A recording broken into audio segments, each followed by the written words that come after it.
ನಮಸ್ಕಾರ ಸ್ನೇಹಿತರೆ, ಕರ್ನಾಟಕದಲ್ಲೀಗ ದೊಡ್ಡ ಕಿಚ್ಚು ಹತ್ತಿದೆ. ಇಷ್ಟು ದಿನ ನಮ್ಮ ಮನೆಗಳಿಗೆ ಕರೆಂಟ್ ಕೊಡ್ತಾ ಇದ್ದ, ವಿದ್ಯುತ್ ಕೊಡ್ತಾ ಇದ್ದ ಎಸ್ಕಾಂ ಬೆಸ್ಕಾಂಗಳು ಆ ಕೆಲಸ ಏನ್ ಮಾಡ್ತಾ ಇದ್ವು, ಅದನ್ನೀಗ ನಾವು ಮಾಡ್ತೀವಿ, ನಮಗೆ ಅವಕಾಶ ಕೊಡಿ ಅಂತ ಹೇಳಿ ದೈತ್ಯ ಟಾಟಾ ಕಂಪನಿ ಮುಂದೆ ಬಂದಿದೆ. ರಾಜ್ಯದ ವಿದ್ಯುತ್ ವಿತರಣೆಗೆ ಖಾಸಗಿ ಪ್ಲೇಯರ್ ಟಾಟಾ ಎಂಟ್ರಿ ಕೊಡೋಕೆ ರೆಡಿ ಆಗ್ತಾ ಇದೆ. ಇದೇ ವಿಚಾರ ಈಗ ರಾಜ್ಯದಲ್ಲಿ ದೊಡ್ಡ ಮಟ್ಟದ ಪ್ರತಿಭಟನೆಗೆ, ಆಕ್ರೋಶಕ್ಕೆ ಕಾರಣ ಆಗಿದೆ. ರೈತರು, ಗುತ್ತಿಗೆದಾರರು ಹಾಗೂ ವಿದ್ಯುತ್ ಇಲಾಖೆಯ ನೌಕರರು ಸೇರಿ ರಾಜ್ಯಾದ್ಯಂತ ಪ್ರತಿಭಟನೆಗಳು ಶುರುವಾಗಿದ್ದಾವೆ. ಯಾವುದೇ ಕಾರಣಕ್ಕೂ ಖಾಸಗಿಯವರ ಕೈಗೆ ವಿದ್ಯುತ್ ಸರಬರಾಜು ಹೋಗಬಾರದು ಅಂತ ಆಕ್ರೋಶ ಹೊರಹಾಕಿದ್ದಾರೆ. ಹಾಗಿದ್ರೆ ಏನಿದು ವಿಚಾರ? ಟಾಟಾ ಕಂಪನಿ ರಾಜ್ಯದಲ್ಲಿ ಏನ್ ಮಾಡುತ್ತೆ? ಇಷ್ಟು ದಿನ ಕರೆಂಟ್ ಸಪ್ಲೈ ಮಾಡ್ತಾ ಇದ್ದ ಎಸ್ಕಾಂ ಬೆಸ್ಕಾಂಗಳ ಕಥೆ ಏನು?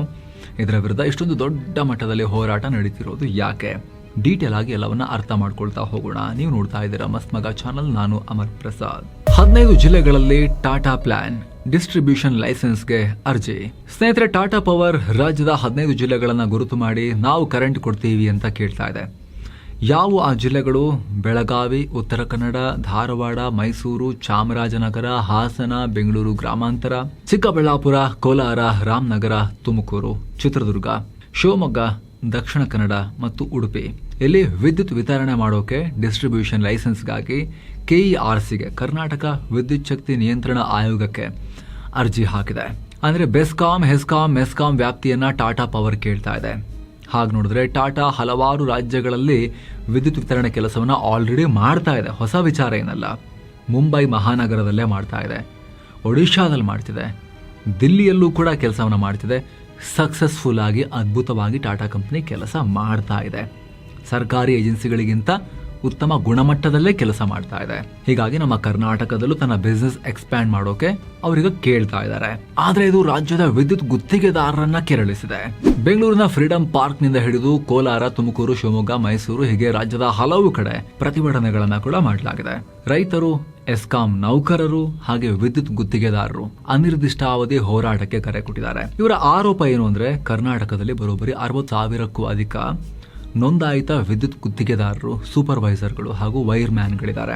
ಇವರ ಕೈ ಕೆಳಗಡೆ ದಿನಗೂಲಿಗೆ ಕೆಲಸ ಮಾಡೋ ಕಾರ್ಮಿಕರ ಸಂಖ್ಯೆ ಸೇರಿಸಿದ್ರೆ ಈ ನಂಬರ್ ಲಕ್ಷ ದಾಟುತ್ತೆ. ಟಾಟಾ ಕಂಪನಿಗೆ ಈ ಪರ್ಮಿಷನ್ ಕೊಟ್ಬಿಟ್ರೆ ನೀವು ಲಕ್ಷಾಂತರ ಜನರ ಕಾಂಟ್ರಾಕ್ಟ್ ಎಲ್ಲ ಕಂಪ್ಲೀಟ್ ಆಗಿ ಕಿತ್ತು ಹೋಗ್ತವೆ ಅನ್ನೋದು ಇವರ ಆತಂಕ. ಜೊತೆಗೆ ಇಷ್ಟು ವರ್ಷ ಹಳ್ಳಿಗಳಲ್ಲಿ ಕಂಬ ನೆಟ್ಟು ಟ್ರಾನ್ಸ್ಫಾರ್ಮರ್ ಹಾಕಿ ರೈತರಿಗೆ ಸೋಲಾರ್ ಸಿಸ್ಟಮ್ ಸೆಟ್ ಮಾಡಿದ್ದು ಟ್ಯಾಕ್ಸ್ ಪೇಯರ್ ದುಡ್ಡಿಂದ, ಜನರು ಕೊಟ್ಟಿರೋ ಟ್ಯಾಕ್ಸ್ ದುಡ್ಡಿಂದ, ಸರ್ಕಾರ ದುಡ್ಡಿಂದ. ಈಗ ಇನ್ಫ್ರಾಸ್ಟ್ರಕ್ಚರ್ ರೆಡಿಯಾಗಿರೋದನ್ನ, ರೆಡಿಮೇಡ್ ಸಿಸ್ಟಮ್ ಅನ್ನ ಏಕಾಏಕಿ ಟಾಟಾ ಕಂಪನಿಗೆ ಯಾಕೆ ಬಿಟ್ಕೊಡ್ಬೇಕು ಅನ್ನೋ ವಾದವನ್ನ ಕೂಡ ಮುಂದಿಡ್ತಿದ್ದಾರೆ. ಲಾಸ್ ನಲ್ಲಿ ಮುಳುಗ್ತಿವೆ ವಿದ್ಯುತ್ ನಿಗಮಗಳು. ಎಸ್ ಸ್ನೇಹಿತರೆ, ಇನ್ನೊಂದು ಮುಖವನ್ನ ಕೂಡ ನೋಡಬೇಕು. ವಿದ್ಯುತ್ ವಿತರಣೆ ವ್ಯವಸ್ಥೆಯಲ್ಲಿ ಖಾಸಗಿ ಸಂಸ್ಥೆಗಳಿಗೆ ಅವಕಾಶ ಮಾಡಿಕೊಡೋದು ಹೊಸ ವಿಚಾರ ಅಲ್ಲ. 2020ರಿಂದಲೇ ಕೇಂದ್ರ ಸರ್ಕಾರ ಸಿಕ್ಕಾಪಟ್ಟೆ ಅಗ್ರೆಸಿವ್ ಆಗಿ ಈ ಸುಧಾರಣೆ ಮಾಡಬೇಕು ಅಂತ ಪುಷ್ ಕೊಡ್ತಾ ಬಂದಿದೆ. ಮೊದಲನೇ ಕಾರಣ ಹಣಕಾಸು.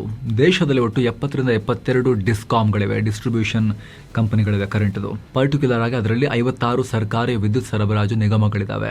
ಈ ಡಿಸ್ಕಾಂಗಳನ್ನ ಆಯಾ ರಾಜ್ಯ ಸರ್ಕಾರಗಳು ಹ್ಯಾಂಡಲ್ ಮಾಡ್ತವೆ. ಪೊಲಿಟಿಕಲ್ ಟೂಲ್ ತರ ಯೂಸ್ ಮಾಡ್ತಾರೆ. ಇವರ ವೋಟ್ ಬ್ಯಾಂಕ್ ಆಟಕ್ಕೋಸ್ಕರ ಇವರು ಸಿಕ್ಕಾಪಟ್ಟೆ ಬಾಯಿ ಬಂದಿದ್ದ ಭರವಸೆಗಳನ್ನ ಕೊಟ್ಟು ಲಾಸ್ಟಿಗೆ ಇವ್ರ ಬಿಲ್ಲನ್ನ, ಓಕೆ ಭರವಸೆಗಳನ್ನ ಕೊಡ್ತಾರಲ್ವಾ, ಸರಿಯಾಗಿ ಬಿಲ್ ಪೇ ಮಾಡಲ್ಲ ಆಮೇಲೆ ಇವರಿಗೆ ಸರ್ಕಾರಗಳು. ಇದೇ ಕಾರಣಕ್ಕೆ ರಾಜ್ಯದಲ್ಲಿ ಎಸ್ಕಾಂ, ಬೆಸ್ಕಾಂ, ಮೆಸ್ಕಾಂಗಳಿದಾವಲ್ಲ, ಹಾಗೆ ದೇಶಾದ್ಯಂತ ಈ ಸರ್ಕಾರಿ ನಿಗಮಗಳು ಲಾಭಕ್ಕಿಂತ ಹೆವಿ ಲಾಸ್ ಅಲ್ಲಿ ನಡೀತಾ ಇದಾವೆ. ಹೋದ್ ಸಲ 25,000 ಕೋಟಿ ರೂಪಾಯಿ ಲಾಸ್ ಆಗಿತ್ತು. ಈ ಸಲ ಮಾತ್ರ ಸ್ವಲ್ಪ ಚೇತರಿಸಿಕೊಂಡು 2,700 ಕೋಟಿ ರೂಪಾಯಿ ಲಾಭ ತೋರಿಸಿದ್ದಾರೆ. ಯಾಕಂದ್ರೆ ದೇಶದ ಕೆಲ ಕಡೆಯಲ್ಲಿ ರೂಲ್ಸ್ ಅನ್ನ ಟೈಟ್ ಮಾಡಲಾಯಿತು. ಸ್ಮಾರ್ಟ್ ಮೀಟರ್ ಮತ್ತು ಹೊಸ ಇನ್ಫ್ರಾಸ್ಟ್ರಕ್ಚರ್ ಬಳಸಿ ಡಿಸ್ಟ್ರಿಬ್ಯೂಷನ್ ಸಿಸ್ಟಮ್ ಅನ್ನೇ ಅಪ್ಗ್ರೇಡ್ ಮಾಡೋಕೆ RDSS ಸ್ಕೀಮ್ ಅನ್ನ ಜಾರಿಗೆ ತರಲಾಯಿತು. ಟೈಮಿಗೆ ಸರಿಯಾಗಿ ಬಿಲ್ ಕಲೆಕ್ಟ್ ಮಾಡೋಕೆ ಲೇಟ್ ಆಯ್ತು ಅಂದ್ರೆ ಫೈನ್ ಹಾಕೋಕೆ ಹಾಗೂ ಲೆಕ್ಕಾಚಾರದಲ್ಲಿ ಪಕ್ಕ ಟ್ರಾನ್ಸ್ಪರೆನ್ಸಿ ತರೋಕೆ ಹೊಸ ರೂಲ್ಸ್ ತರಲಾಯಿತು. ಇದರಿಂದ ಸ್ವಲ್ಪ ಲಾಸ್ ಕಮ್ಮಿ ಆಗಿದೆ. ಇದು ದೇಶಾದ್ಯಂತ ಆಯಿತು ಸ್ನೇಹಿತರೆ. ಆದ್ರೆ ಕರ್ನಾಟಕದ ವಿಚಾರಕ್ಕೆ ಬಂದ್ರೆ ನಿಗಮಗಳು ಲಾಸ್ ನಲ್ಲಿ ಮುಳುಗ್ ಹೋಗಿವೆ. 2022-23ರಲ್ಲಿ ಕರ್ನಾಟಕದಲ್ಲಿ ಎಸ್ಕಾಂಗಳ ಒಟ್ಟು ನಷ್ಟ 17,500 ಕೋಟಿ ರೂಪಾಯಿ ಇತ್ತು. ಆದ್ರೆ 2024-25ರ ಹೊತ್ತಿಗೆ ಒಂದೆರಡು ವರ್ಷಗಳ ಅವಧಿಯಲ್ಲಿದ್ದು 34,980 ಕೋಟಿ ರೂಪಾಯಿಗೆ ರೀಚ್ ಆಗಿದೆ. ಇದು ಲಾಸಸ್ ಅವರದು 2 ವರ್ಷದಲ್ಲಿ ಡಬಲ್, ಇನ್ನು ಹೆಚ್ಚಾಗ್ತಾನೆ ಹೋಗ್ತಿದೆ. ಇನ್ನು ಮಾಡಿರೋ ಸಾಲದ ಕತೆ ಕೇಳಿದ್ರೆ 32,000 ಕೋಟಿ ರೂಪಾಯಿ ಇತ್ತು ಸಾಲ, ಅದೀಗ ಏರಿಕೆಯಾಗಿ 47,993 ಕೋಟಿ ರೂಪಾಯಿಗೆ ತಲುಪಿದೆ. ಇದೆಲ್ಲದರ ಅರ್ಥ ಏನ್ ಗೊತ್ತಾ? ವ್ಯವಸ್ಥೆ ಕಂಪ್ಲೀಟ್ ಆಗಿ ಕೊಲ್ಯಾಪ್ಸ್ ಆಗಿದೆ. ಸರ್ಕಾರಗಳ ಕೈಯಲ್ಲಿ, ಈ ಸರ್ಕಾರಿ ಕಂಪನಿಗಳ ಕೈಯಲ್ಲಿ ನಡೆಸಲಿಕ್ಕೆ ಆಗ್ತಾ ಇಲ್ಲ, ಹಣಕಾಸಿನ ಮುಗ್ಗಟ್ಟಿಗೆ ಸಿಕ್ಕಾಕೊಂಡಿವೆ. ಇದರ ಭಾರ ಬೀಳೋದು ಯಾರ ಮೇಲೆ? ಟ್ಯಾಕ್ಸ್ ಪೇಯರ್ ಮೇಲೆ, ನಿಮ್ಮಂತ ಕಸ್ಟಮರ್ಸ್ ಮೇಲೆ, ಸಾಮಾನ್ಯ ಜನರ ಮೇಲೆನೆ. ಕರ್ನಾಟಕದಲ್ಲಿ ಕಮ್ಮಿ ಬಳಸೋರಿಗೆ ಫ್ರೀ ಇದೆಯಲ್ಲ ಅಂತ ನೀವು ಕೇಳ್ಬೋದು. ಆದರೆ ಸ್ನೇಹಿತರೆ, ಸರ್ಕಾರ ಫ್ರೀ ಕೊಡೋಕೆ ಟ್ಯಾಕ್ಸ್ ಪೇಯರ್ ಮನಿಯನ್ನು ಯೂಸ್ ಮಾಡುತ್ತೆ.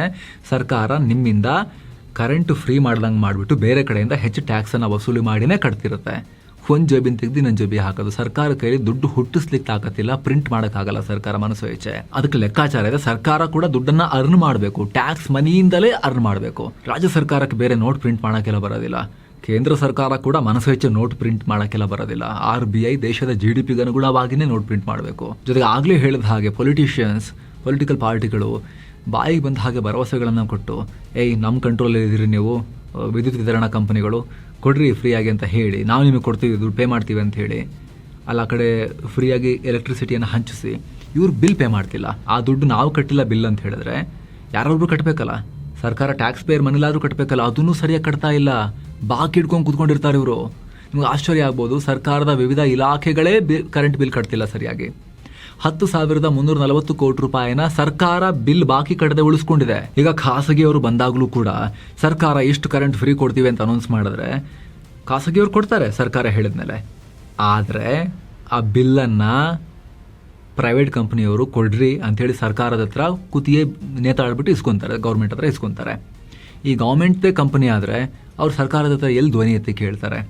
ಈ ವಿಚಾರವನ್ನು ಕೂಡ ಮೈಂಡಲ್ಲಿ ಇಟ್ಕೊಂಡಿರಬೇಕು. ಜೊತೆಗೆ ಸ್ನೇಹಿತರೆ, ಜಾಬ್ಸ್ ವಿಚಾರ, ಇಲ್ಲಿ ತುಂಬಾ ಜನ ಇದೊಂಥರ ಗೌರ್ಮೆಂಟ್ ಜಾಬ್ ತರ ಅನ್ನೋ ಒಂದು ಲೆಕ್ಕಾಚಾರದಲ್ಲಿ ವಾದ ಮಾಡ್ತಿದ್ರೆ, ಇನ್ನೊಂದು ಆರ್ಗ್ಯುಮೆಂಟ್ ಇಲ್ಲಿ ಏನು ಅಂತ ಹೇಳಿದ್ರೆ, ಪ್ರೈವೇಟ್ನಲ್ಲೂ ಕೂಡ ಉತ್ತಮ ಗ್ರೋತ್ಗೆ ಅವಕಾಶ ಇರುತ್ತೆ. ಆದರೆ ಇಲ್ಲಿ ಸೋಂಬೇರಿಗಳಿಗೆ ಅವಕಾಶ ಇರೋದಿಲ್ಲ. ಯಾರು ಚೆನ್ನಾಗಿ ಪರ್ಫಾರ್ಮ್ ಮಾಡ್ತಾರೋ ಅವ್ರಿಗೆ ಇನ್ನೂ ವೇಗವಾದ ಬೆಳವಣಿಗೆ ಸಿಗ್ಬೋದು ಪ್ರೈವೇಟ್ನಲ್ಲಿ.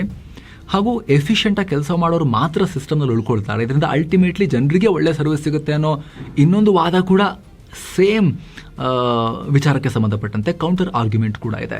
ಜೊತೆಗೆ ದುಡ್ಡಿನ ಹರಿವು ಚೆನ್ನಾಗಾಗುತ್ತೆ. ಪ್ರೈವೇಟ್ ಕಂಪನಿಗಳು ತಿಂಗಳಿಗೆ ಕರೆಕ್ಟಾಗಿ ತಮ್ಮ ನೌಕರರಿಗೆ ಸಂಬಳವನ್ನ ಕೊಡಲೇಬೇಕು. ಹಾಗೂ ಹೊಸ ಟೆಕ್ನಾಲಜಿ ತಂದು ಮಾಡರ್ನೈಸ್ ಕೂಡ ಮಾಡ್ತಾರೆ ಪ್ರೈವೇಟ್ನವರು ಬಂದಾಗ. ಜೊತೆಗೆ ಪ್ರೈವೇಟ್ ಸೆಕ್ಟರ್ ಅಂತ ಹೇಳಿದ್ರೆ ಎಲ್ಲ ಪ್ರೈವೇಟ್ನವ್ರಿಗೆ ಓಪನ್ ಮಾಡಿಬಿಟ್ಬಿಟ್ರೆ ಒಂಥರ ಕಸ್ಟಮರ್ ಸರ್ವಿಸ್ ಕೂಡ ಚೆನ್ನಾಗಾಗೋ ಹೋಪ್ಸ್ ಇರುತ್ತೆ. 24/7 ಕಸ್ಟಮರ್ ಕೇರ್. ಏನಾದ್ರು ಇಶ್ಯೂ ಆಯಿತಾ ನಿಮಗೆ ವೇಗವಾಗಿ ಅದಕ್ಕೆ ರೆಸ್ಪಾನ್ಸ್ ಸಿಗೋ ಸಾಧ್ಯತೆ ಕೂಡ ಜಾಸ್ತಿ ಆಗುತ್ತೆ ಪ್ರೈವೇಟ್ನಲ್ಲಿ. ಯಾವುದೇ ಪ್ರೈವೇಟ್ ಮತ್ತು ಗೌರ್ಮೆಂಟಿಗೆ ಕಂಪೇರ್ ಮಾಡಿದಾಗ ನಿಮಗೆ ಈ ಹಿಂದೆ ಕೂಡ ಏನು ಎಕ್ಸ್ಪೀರಿಯನ್ಸ್ ಆಗಿತ್ತು, ಇಲ್ಲೂ ಅದೇ ಬರೋ ಸಾಧ್ಯತೆ ಇರುತ್ತೆ.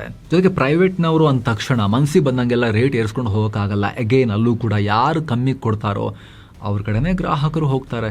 ಇಲ್ಲ ಒಂದೇ ಕಂಪ್ನಿ ಆ ಏರಿಯಾದಲ್ಲಿ ಇದೆ ಅಂತ ಹೇಳಿದ್ರೆ ಮನಸ್ಸಿಗೆ ಬಂದಂಗೆ ರೇಟ್ ಜಾಸ್ತಿ ಮಾಡೋಕ್ಕೆ ಹೊರಟ್ರೆ ಒಂದು ವೇಳೆ ಎಲ್ಲ ಸೆಕ್ಟರ್ಗಳಲ್ಲೂ ಸರ್ಕಾರ ಹೇಗೆ ನಿಯಂತ್ರಣ ಮಾಡುತ್ತೋ ಸೆಕ್ಟರ್ಗಳನ್ನು, ಹಾಗೆ ಇಲ್ಲೂ ಕೂಡ ರೆಗ್ಯುಲೇಟ್ ಮಾಡ್ಬೋದು ಸರ್ಕಾರ. ಉದಾಹರಣೆಗೆ ಈಗ ಗೌರ್ಮೆಂಟ್ದು ಒಂದೇ ಒಂದು ಏರೋಪ್ಲೇನ್ ಹಾರಿಸೋ ಕಂಪನಿ ಇಲ್ಲ, ಇದ್ದನ್ನ ಏರ್ ಇಂಡಿಯಾವನ್ನು ಕೂಡ ಟಾಟಾದವರಿಗೆ ಮಾರಿದ್ದಾರೆ. ಹೌದಾ, ಪ್ರೈವೇಟೈಸೇಷನ್ ಆಗಿದೆ, ನಿಮಗೆಲ್ಲ ಗೊತ್ತಿರ್ಬೋದು. ಆದರೆ ಕೆಲ ತಿಂಗಳುಗಳಿಂದ ಇಂಡಿಗೋದವ್ರದ್ದು ಕ್ಯಾನ್ಸಲೇಷನ್ ಕ್ರೈಸಿಸ್ ಆಗಿತ್ತಲ್ಲ, ಆ ಟೈಮ್ನಲ್ಲಿ ರೇಟ್ ಎಲ್ಲ ಇದ್ದಕ್ಕಿದ್ದಂತೆ ಶೂಟಪ್ ಆಗಿತ್ತಲ್ಲ. ಸರ್ಕಾರ ಮಧ್ಯಪ್ರವೇಶ ಮಾಡಿ ಕಿಲೋಮೀಟ್ರಿಗೆ ಇಷ್ಟ, ಇದಕ್ಕಿಂತ ಮೇಲೆ ಫಿಕ್ಸ್ ಮಾಡೋಂಗಿಲ್ಲ ಅಂಥೇಳಿ ಮಧ್ಯಪ್ರವೇಶ ಮಾಡಿತ್ತಲ್ಲ. ಆ ಥರ ಮಧ್ಯಪ್ರವೇಶ ಮಾಡೋಕ್ಕಿಲ್ಲೂ ಅವಕಾಶ ಇದ್ದೇ ಇರುತ್ತೆ. ಜೊತೆಗೆ ಆಗಲೇ ಹೇಳಿದಾಗ ಒಂದಕ್ಕಿಂತ ಹೆಚ್ಚು ಹಲವಾರು ಪ್ರೈವೇಟ್ ಪ್ಲೇಯರ್ಸ್ ಇದ್ದಾಗ, ಕಾಂಪಿಟೇಷನ್ ಇದ್ದಾಗ ಯಾರು ಕಮ್ಮಿ ಪ್ರೈಸ್ಗೆ ಬೆಟರ್ ಸರ್ವಿಸ್ ಕೊಡ್ತಾರೋ ಅವರೇ ಗೆಲ್ಲೋದಲ್ವಾ? ಅದು ಓಪನ್ ಮಾರ್ಕೆಟ್ನ ನಿಯಮ ಅಲ್ವಾ ಅನ್ನೋ ವಾದ ಕೂಡ ಇಲ್ಲಿದೆ. ಜೊತೆಗೆ ಎಲ್ಲಕ್ಕಿಂತ ಇಂಪಾರ್ಟೆಂಟ್, ಇನ್ನೂ ಕೂಡ ಸರ್ಕಾರ ಇದ್ರ ಬಗ್ಗೆ ಡಿಸಿಷನ್ ಮಾಡೋಕೆ ಥಿಂಕ್ ಮಾಡ್ತಾ ಇದೆ. KERC ಕರ್ನಾಟಕ ಎಲೆಕ್ಟ್ರಿಸಿಟಿ ರೆಗ್ಯುಲೇಟರಿ ಕಮಿಷನ್ಗೆ ಈ ವಿಚಾರವನ್ನು ಬಿಡಲಾಗಿದೆ. ಅವರು ಫೈನಲ್ ಡಿಸಿಷನ್ ಮಾಡಬೇಕು. ಆ ಪ್ರಾಸೆಸ್ ಈಗ ನಡೀತಾ ಇದೆ. ಇದ್ರ ಬಗ್ಗೆ ನಿಮ್ಮ ಒಪಿನಿಯನ್ ಏನು ಸ್ನೇಹಿತರೆ? ಮಿಸ್ ಇಲ್ಲದೆ ಅದನ್ನು ಕಾಮೆಂಟ್ ಮಾಡಿ ತಿಳಿಸಿ. ಮತ್ತೆ ಭೇಟಿ ಆಗ್ತಿರೋಣ. ನಮಸ್ಕಾರ.